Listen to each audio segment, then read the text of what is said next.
Ökakole.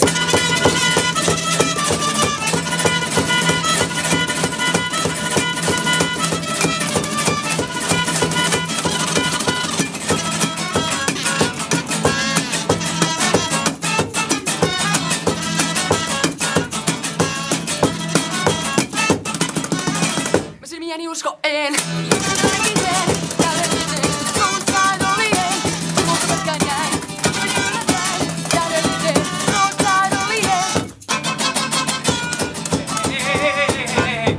Tapahtuuko tässä just jotain? Mitä tässä on? Käviks tässä joku? Mitä? Siis me kerroin väärä ääni siinä. Musta se kuulosti taas ihan helvetin hyvältä yhtäkkiä. Siis se tempo oli ehkä vähän parempi kuin ennen, tai se on ollut liian nopea mun mielestä aina. Okei, no mennään MacGyverista. MacGyverista. Ökakone!